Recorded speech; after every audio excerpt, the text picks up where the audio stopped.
Christian network நிறுவன அனைவரையும் ஆண்டவராக இயேசு கிறிஸ்துவின் நாமத்தில் வாழ்த்துகிறோம். சிரியாவில் வாழும் கிறிஸ்தவர்கள் மிகவும் பயப்படக்கூடிய ஒரு சூழ்நிலைக்குள் தற்போது தள்ளப்பட்டிருக்கிறார்கள். ஏனென்றால் பல ஆண்டுகளாக சிறைச்சாலையில் அடைக்கப்பட்ட ISIS தீவிரவாதிகள் இனிவரும் காலங்களில் அவர்கள் சிறைச்சாலையை விட்டு வெளியே வரலாம் என்கிற ஒரு தகவல் வெளியாகி உள்ளது. ஏனென்றால் சமீபத்தில் நடைபெற்ற தாக்குதல்கள், குறிப்பாக அரசாங்கத்திற்கும் SDF படைகளுக்கும் நடைபெற்ற தாக்குதல் காரணமாக சிறைச்சாலைகளில் ஏற்பட்ட பாதுகாப்பு குறைவுகளின் காரணமாக அநேக ISIS தீவிரவாதிகள் சிறைச்சாலையை விட்டு தப்பி ஓடிட்டாங்க. இதன் காரணமாக அமெரிக்க அரசாங்கம் தற்போது நூற்றுக்கணக்கான ISIS தீவிரவாதிகளை சிரியாவிற்கு அனுப்புவதற்கான திட்டங்கள் மேற்கொண்டு வராங்க. மேலும் தற்போது ஒரு சில சிறைச்சாலைகள் இப்போது பதவியேற்றுள்ள அதிபர் அவரின் ஆட்சியின் கீழ் உள்ள அரசாங்கத்திற்கு சொந்தமாகப்பட்டதாகவும் மீண்டும் இருக்கும் சிறைச்சாலைகளும் அவர்கள் வசம் ஒப்படைக்கப்படலாம் என்ற செய்தி வெளியாகி இருக்கு. அவ்வாறு ஒப்படைக்கப்பட்டால் அங்குள்ள பல ISIS தீவிரவாதிகள் சிறைச்சாலையை விட்டு வெளியே வருவதற்கான வாய்ப்புகள் இருப்பதாகவும் கூறப்படுது. இதற்கு முன்பாக அநேக விஷயங்கள் நம்ம பார்த்திருக்கிறோம். கிறிஸ்தவர்களை கொல்வது, தேவாலயங்களில் குண்டு வைப்பது, கிறிஸ்தவர்கள் எசிடிஸ், அலவைட்ஸ், ட்ரூஸ் இன மக்கள் இவங்க எல்லாரையும் துன்புறுத்துவது, தலையை தூண்டாக்குவது, இப்படிப்பட்ட காரியங்கள்ல ISIS தீவிரவாதிகள் ஈடுபட்டு இருந்தாங்க.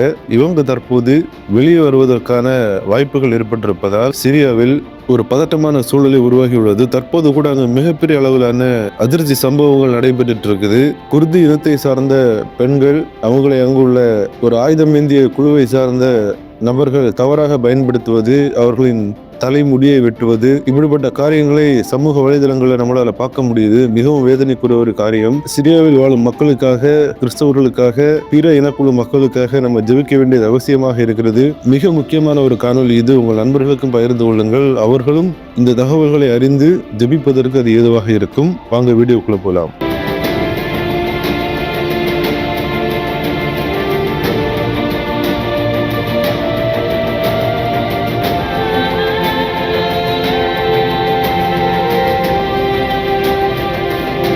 நம்ம எல்லாருக்குமே தெரியும், சிரியால பல ஆண்டு காலமாகவே உள்நாட்டு குழப்பங்கள் நடைபெற்று வந்தது. குறிப்பாக சிரியன் அரப் ஆர்ம்டு ஃபோர்ஸ் என்ற ஒரு அமைப்பு அங்கே இருக்கு. அதே மாதிரி சிரியன் டெமோக்ராட்டிக் ஃபோர்ஸ் என்ற ஒரு அமைப்பு இருக்கு. ISIS தீவிரவாத அமைப்பு அங்க இருக்கு. இது போன்ற இன்னும் ஒரு சில ஆயுதப்படைகள் அங்க இருக்கு. பல ஆண்டு காலமாக இவங்களுக்குள்ளாக மிகப்பெரிய அளவிலான சண்டைகள், உள்நாட்டு குழப்பங்கள் இதையெல்லாம் நம்மளால பார்க்க முடிந்தது. குறிப்பாக 2011ஆம் ஆண்டு அங்குள்ள அதிபருக்கு ஆட்சியை கவிழ்க்க வேண்டும் என்று பல முயற்சிகள் நடைபெற்றது.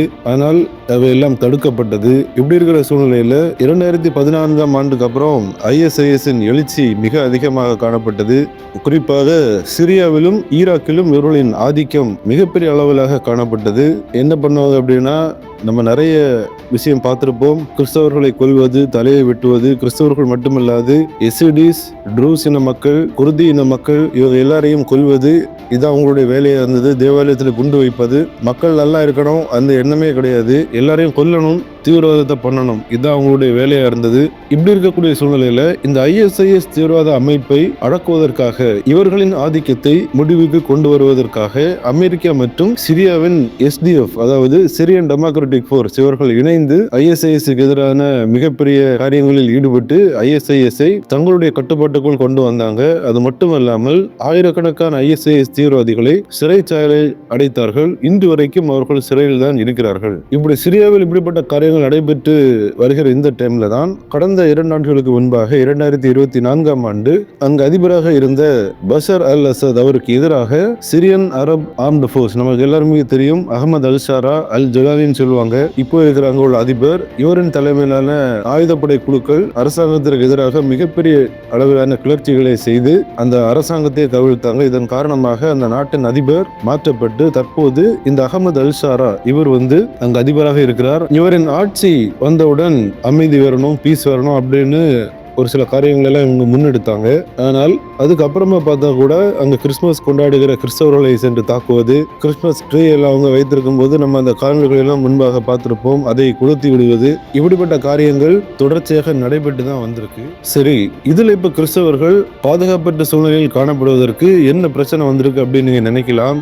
இப்போ இந்த 2026ஆம் ஆண்டு ஜனவரி மாதத்துல அவங்க ஒரு ஒப்பந்தம் போட்டிருக்கிறாங்க. அங்க உள்ள சிரியன் டெமோக்ராட்டிக் ஃபோர்ஸ் அவங்க கூட ஒரு ஒப்பந்தம் போட்டிருக்கிறாங்க. நான் ஏற்கனவே சொன்னேன்ல, ஆயிரக்கணக்கான ISIS தீவிரவாதிகள் இந்த SDF மற்றும் அமெரிக்க ஆதரவால் சிறையில் அடைக்கப்பட்டார்கள் அப்படின்னு. இந்த சிறைச்சாலைகள் எல்லாமே குர்து இன மக்கள் SDF-இன் கைகளில் தான் இருந்துட்டு வருது இப்போ வரைக்கும். இந்த ஆண்டு ஜனவரி மாதம் முதல் இந்த சிறைச்சாலைகள் எல்லாமே அரசாங்கத்தின் கையில் ஒப்படைக்கப்படுவதாக ஒப்பந்தங்கள் தயாராகி உள்ளது. இது தற்போது சிரியாவில் உள்ள கிறிஸ்தவர்கள் மட்டுமல்லாது மற்ற இனக்குழு மக்கள் மத்தியில் மிகப்பெரிய ஒரு பதட்டத்தை ஏற்படுத்தி இருக்கு. தற்போது சிறை மாற்றப்பட்டதால எதற்காக இவர்கள் பயப்படுகிறார்கள் அப்படின்னு நீங்க நினைக்கலாம். இந்த SDF ஆயுதப்படை இவங்க ISIS மிக தீவிரமாக எதிர்த்த ஒரு படை. இவர்கள் இருக்கும் வரையிலும் அங்க ISIS-ஆல மேலோங்க முடியாது. ஆனா இவர்கள் கட்டுப்பாட்டில் இருக்கிற இந்த ISIS தீவிரவாதிகள் இருக்கக்கூடிய இந்த சிறைச்சாலைகள் இனி அந்த அரசாங்கத்தின் கட்டுப்பாட்டுக்குள்ளாக போச்சுன்னா அதன் பாதுகாப்பு பலவீனம் அடைகிறது. தீவிரவாதிகள் வெளியே வருவதற்கான ஒரு சூழ்நிலைகளும் தற்போது அங்கு ஏற்பட்டிருக்கு. ஏனென்றால் SDF படை எந்த அளவிற்கு பாதுகாப்பாக அந்த சிறையை வச்சிருக்கிறாங்களோ, அங்குள்ள தீவிரவாதிகள் தப்ப முடியாத அளவுக்கு வச்சிருக்காங்களோ அந்த அளவிற்கு இப்போ இருக்கிற இந்த அரசாங்கம் வைக்காது. ஏனென்றால் இந்த அரசாங்கத்திற்கு சொந்தமான ஆயுதப்படை ஒரு காலத்தில் எப்படிப்பட்ட ஒரு கொடூரங்களை செய்த ஒரு படை என்பது எல்லாருக்குமே தெரியும். ஸோ இந்த சிறை இவங்க கண்ட்ரோல்ல வரும்போது அது அங்க உள்ள பிற இனக்குழு மக்களுக்கு மிகப்பெரிய அளவிலான ஒரு பாதிப்பை ஏற்படுத்தக்கூடிய சூழ்நிலையாக இருக்கிறது. இதன் காரணமாக மற்ற இனக்குழு மக்கள் மிகப்பெரிய அளவில் பயப்பட ஆரம்பிக்கிறாங்க. மீண்டும் இந்த தீவிரவாதிகள் வெளியே வந்தால் அங்கு மிகப்பெரிய அளவிலான பிரச்சனைகள் வர வாய்ப்பு இருக்கு. மீண்டும் இதற்கு முன்பாக நடைபெற்ற கொடுமைகள் எல்லாம் நடப்பதற்கான வாய்ப்புகள் இருக்குன்னு சொல்லி அங்குள்ள கிறிஸ்தவர்கள் பதட்டமான சூழ்நிலையில் காணப்படுகிறார்கள். அநேக விஷயங்கள் எல்லாம் நம்மளால பார்க்க முடிந்தது. அவர்களுக்காக ஜெபிக்கும்படியாகவும் கிறிஸ்தவர்களின் பாதுகாப்பிற்காகவும் தற்போது அநேக மக்கள் குரல் கொடுக்க ஆரம்பித்திருக்காங்க. குறிப்பாக இந்த தீவிரவாதிகள் எல்லாருமே SDF-இன் கட்டுப்பாட்டுக்குள் வந்த டைம்ல தான் அங்குள்ள கிறிஸ்தவர்கள், எசிடிஸ் போன்ற மக்கள் எல்லாருமே கொஞ்சம் பாதுகாப்பான ஒரு சூழ்நிலையில் காணப்பட்டார்கள். தேவாலயங்கள் செயல்பட்டது, அங்க பிரச்சனைகள் வந்தது. ஆனாலும் ஒரு பாதுகாப்பான சூழ்நிலை சிறிய கிறிஸ்தவர்களுக்கு வர காரணம் இந்த SDF அந்த படைகள் இந்த தீவிரவாதிகளை ஒடுக்கின காரணத்தினால்தான். தற்போது இந்த சிறைச்சாலைகள் மாற்றப்பட்டு இப்படிப்பட்ட காரியங்கள் நடைபெற்றால் SDF அமைப்பு எந்த அளவிற்கு அந்த சிறையை பாதுகாப்பாக வைத்ததோ அதே பாதுகாப்பு அங்க இருக்காது. ஸோ இதுதான் அங்க உள்ள பிரச்சனையாக காணப்படுகிறது. ஏனென்றால் சமீபத்தில் நடைபெற்ற தாக்குதல்கள், குறிப்பாக அரசாங்கத்திற்கும் SDF படைகளுக்கும் நடைபெற்ற தாக்குதல் காரணமாக சிறைச்சாலைகளில் ஏற்பட்ட பாதுகாப்பு குறைவுகளின் காரணமாக அநேக ISIS தீவிரவாதிகள் சிறைச்சாலையை விட்டு தப்பி ஓடிட்டாங்க. இதன் காரணமாக அமெரிக்க அரசாங்கம் தற்போது நூற்றுக்கணக்கான ISIS தீவிரவாதிகளை சிரியாவிற்கு அனுப்புவதற்கான திட்டங்கள் மேற்கொண்டு வராங்க. மேலும் தற்போது ஒரு சில சிறைச்சாலைகள் இப்போது பதவியேற்றுள்ள அதிபர் அவரின் ஆட்சியின் கீழ் உள்ள அரசாங்கத்திற்கு சொந்தமாக பட்டதாகவும் மீண்டும் இருக்கும் சிறைச்சாலைகளும் அவர்கள் வசம் ஒப்படைக்கப்படலாம் என்ற செய்தி வெளியாகி இருக்கு. அவ்வாறு ஒப்படைக்கப்பட்டால் அங்குள்ள பல ISIS தீவிரவாதிகள் சிறைச்சாலையை விட்டு வெளியே வருவதற்கான வாய்ப்புகள் இருப்பதாகவும் கூறப்படுது. தற்போது கூட அங்குள்ள ஆயுதப்படைகளுக்குள்ளாக மிகப்பெரிய அளவிலான சண்டைகள் போய்கொண்டிருப்பதை நம்மளால் பார்க்க முடியுது. குறிப்பாக குர்து இனத்தை சார்ந்த பெண்கள் அவர்களை மிக தவறாக நடத்துவது. ஒரு வீடியோ எல்லாம் பார்த்து 2 பெண்களை கொன்று போட்டுவிட்டு அந்த தீவிரவாதிகள் அவர்களின் தலையில் காலை வைத்து உதைத்து மிகப்பெரிய கொடுமைகளை செய்றாங்க. அந்த காட்சிகளை எல்லாம் நம்மளால வெளியிட முடியாது. ஒரு பெண்மணியின் தலைமுடியை வெட்டி அதை கையில் வைத்துக் கொண்டு ஒரு தீவிரவாதி அவன் ஒரு வீடியோ எல்லாம் போட்டிருக்கிறான். அதை தான் நீங்க இப்ப பார்த்துட்டு இருக்கீங்க. ஸோ இது எல்லாம் தான் தற்போது சிரியால போய்கொண்டிருக்கிறது. அங்க உள்ள கிறிஸ்தவர்கள் மற்றும் மற்ற மக்கள் மிகப்பெரிய அளவிலான ஒரு பயப்படும் சூழ்நிலைக்குள் இருக்கிறாங்க.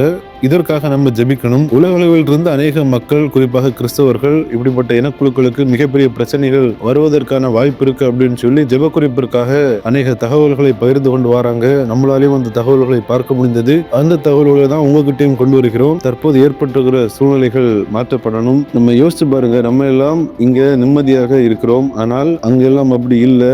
தினம் தினம் படுகொலைகள், மதத்தின் பெயரால், இனத்தின் பெயரால் கொலைகள் நடைபெற்று வருது. இப்படிப்பட்ட ஒரு சூழ்நிலை தான் அங்குள்ள மக்கள் வாழ்ந்துட்டு வராங்க. அவர்களுக்காக நம்ம ஜெபிக்க வேண்டியது அவசியமாக இருக்கிறது. குறிப்பாக அங்குள்ள நம்முடைய கிறிஸ்தவ சொந்தங்களுக்காக ஜெபிப்போம். இந்த தகவல்கள் சிரியாவில் இப்படிப்பட்ட காரியங்கள் இருக்கிறது என்பதை உங்கள் நண்பர்களுக்கும் பகிர்ந்து கொள்ளுங்கள். அவர்களும் அங்குள்ள மக்களுக்காக ஜெபிப்பதற்கு அது ஏதுவாக இருக்கும். மீண்டும் இன்னொரு தகவல் மூலம் உங்களை சந்திக்கிறேன். தேவன் தாமே நம் அனைவரையும் ஆசீர்வதிப்பாராக. ஆமென்.